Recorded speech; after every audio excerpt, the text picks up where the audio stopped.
दोस्त नमस्ते प्रणाम। अपने यूट्यूब पे स्वागत करते हैं। हम देखिए बेटी का विवाह गीत लेकर आए हैं। शाम को गाया जाता है, इस समय लगन ज़्यादा चल रहा है। आप लोग के गीत पसंद पड़े तो आप लोग जरूर सपोर्ट शेयर करना और प्यारा सा कमेंट कर बताना। अगर नया हो तो सब्सक्राइब लाइक जरूर कर देना, बेल का प्रेस कर देना। बेटी जानी खेला गुड़ुइया के खेलत ससुर लोगवाया जई हैं। बेटी जानी खेला गुड़ुइया के खेलत ससुर लोगवाया जई हैं।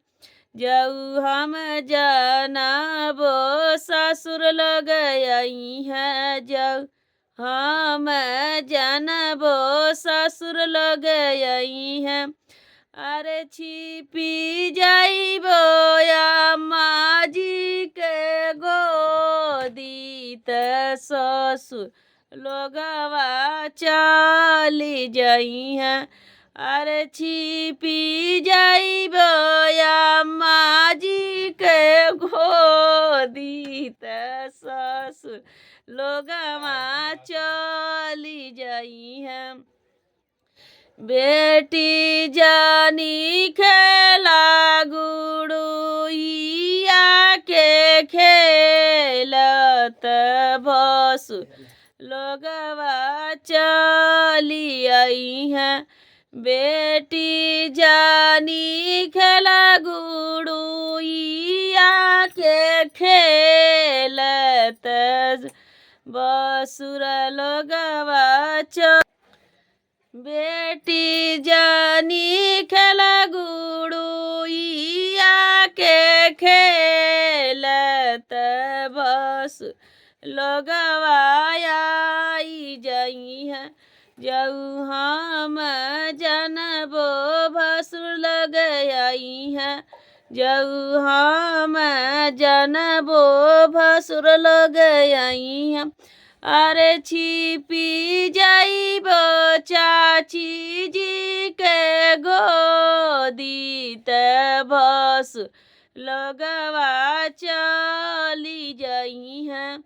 अरे छिपी जाइबो चाची जी के गोदी त भसुर लोगवा चली जाई है। अरे नाना दो जानी खेला गुड़ुइया के खेलत देव लोगवाया जई है। अरे नाना दो जानी खेला गुड़ुइया के खेलत देव लोगवाया जई है।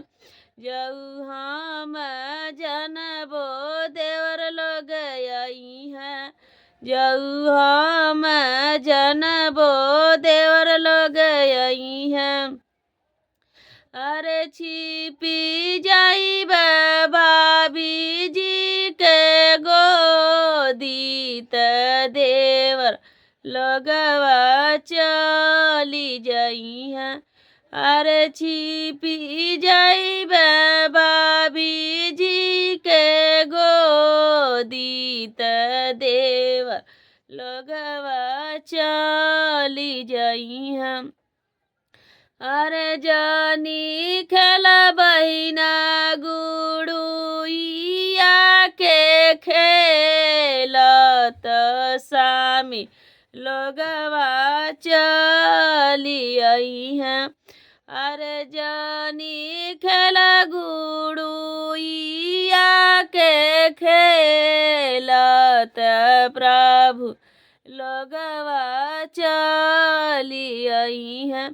जऊ हम जानबो प्रभु लोग आई है। जऊ हम जानबो प्रभु लोग आई है।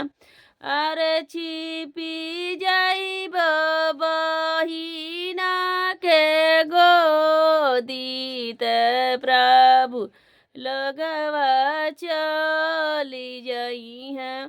अरे छिपी जाइबो बहिना के गोदी त प्रभु लगवा चली आई है। अगर गीत अच्छा लगे तो जरूर कमेंट करके बताना।